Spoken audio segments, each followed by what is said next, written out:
আজি যেটো সমস্যাৰ ওপৰত কথা পাতিম এটো পুৰুষসকলৰ সমস্যা হয় আৰু ম্যাক্সিমাম পুৰুষে এই সমস্যাটোত ভোগে।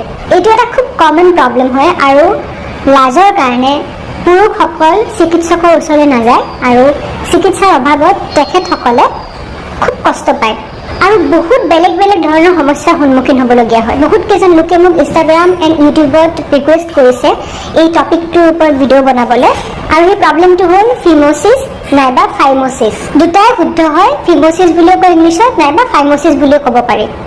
আহক বুজি লওঁ ফিমোচিছ নাইবা ফাইমোচিছ কাক কয়। ফিমোচিছ এটা কণ্ডিশ্যন হয় য'ত পুৰুষসকলৰ লিংগটোৰ ওপৰৰ ছালখন মানে এইটো লিংগ ইয়াৰ ওপৰত ছাল এখন থাকে, এইখনক আমি ইংলিছত ফৰস্কিন বুলি কওঁ। সেই স্কিনখন খুব টাইটলি এনেকৈ ওপৰত লাগি থাকে আৰু পুৰুষসকলে সেই ছালখনক তললৈ নমাই আনিব নোৱাৰে। সেই কণ্ডিশ্যনটোকে কোৱা যায় ফিমোচিছ বুলি। মানে পুৰুষসকলৰ লিংগটোৰ মূৰটো নাইবা যাক আমি ইংলিছত গ্লেন্স বুলিও কওঁ সেয়া সদায় ঢাক খাই থাকে, তাকেই কোৱা হয় ফিমোচিছ বুলি। যেতিয়া এটা শিশু জন্ম পায় মানে এটা ল'ৰা শিশু জন্মগ্ৰহণ কৰে তেতিয়া সেই শিশুটিৰ ফিমোচিছ থাকে, মানে সেয়া নেচাৰেল হয়, সেয়া ফিজিঅলজিকেল। মানে শিশুটিৰ যেটো লিংগ সেই লিংগৰ ওপৰৰ ছালখন তললৈ নমাই আনিব নোৱাৰে আৰু সেয়া একদমেই নৰ্মেল হয়। কিছুমান ধৰ্মীয় কাৰণত শিশুৰ লিংগটোৰ ওপৰৰ ছালখন কাটি দিয়া হয়, তাক চাৰ্কামচাইজ বুলি কোৱা হয়। কিন্তু যিসকল শিশুৰ লিংগৰ ওপৰৰ ছালখন কাটি দিয়া নহয় যাক আমি আনচাৰ্কামচাইজ বুলি ক'ম, সেই শিশুটিৰ যেটো লিংগৰ ওপৰৰ ছাল সেই ছালখন তললৈ নমাই আনিব নোৱাৰিব আৰু সেয়া নৰ্মেল হয়।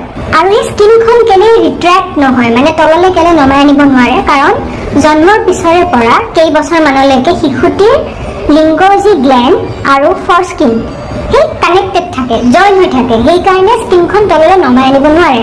কিন্তু যেতিয়া শিশুটিৰ বয়স 3 পৰা 7 বছৰ হয় সেই বয়সৰ ভিতৰত শিশুটিৰ যিখন ফৰস্কিন আছে মানে লিংগৰ ওপৰৰ ছালখন আৰামছে তললৈ নামি আহিব।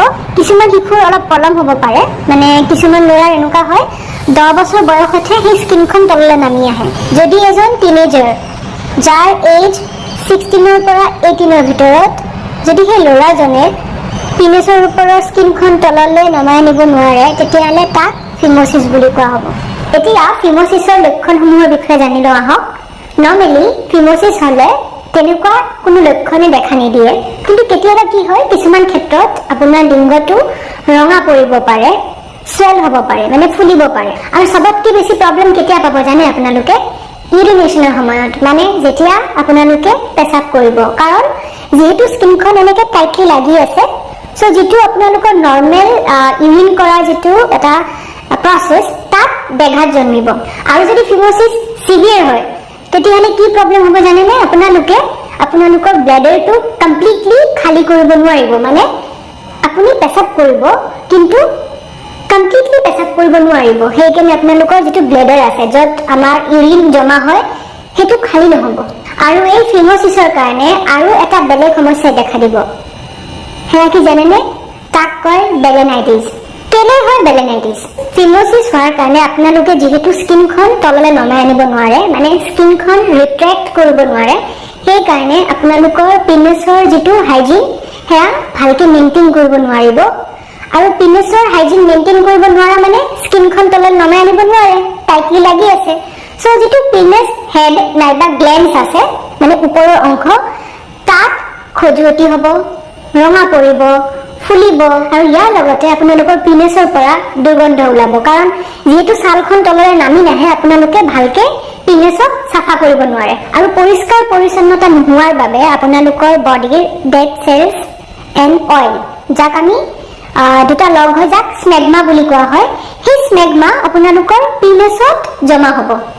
আৰু যেতিয়া আপোনালোকে পেচাব কৰিব তেতিয়া আপোনালোকে পেইন ফিল কৰিব। ফিমোচিছ হ'লে ছেক্সৰ টাইমতো আপোনালোকে বিষ অনুভৱ কৰিব পাৰে। ইয়াৰ লগতে আপোনালোকৰ যিটো সেন্সেশ্যন সেয়া কম হ'ব, মানে আপোনালোকে ফিল কমকৈ কৰিব। যিহেতু স্কিনখন টাইটলি লাগি আছে পেইনটো হ'বই, ইয়াৰ বাহিৰেও যিমানখিনি সুখ আপোনালোকে পাব লাগিছিল সেয়া নাপায়। যদিহে আপুনি ফিমোচিছৰ সমস্যাত ভুগি আছে তেতিয়াহ'লে ছেক্স কৰাৰ টাইমত মানে সম্ভোগৰ টাইমত কণ্ডম ইউজ কৰিব।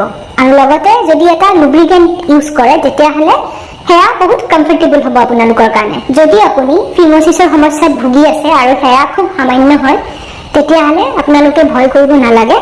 গা ধোৱাৰ সময়ত গৰম পানী ইউজ কৰিব নাইবা কুহুমীয়া পানী ইউজ কৰি লিংগটো ধুব প্ৰথমতে ধুই ল'ব। তাৰপিছত লাহে লাহে লুব্ৰিকেণ্ট নাইবা কোকোনাট অইল মানে নাৰিকল তেল হাতত লৈ লিংগটো মাছাজ কৰি লাহে লাহে লিংগটোৰ ওপৰৰ ছালখন এনেকৈ তললৈ নমাবলৈ চেষ্টা কৰিব।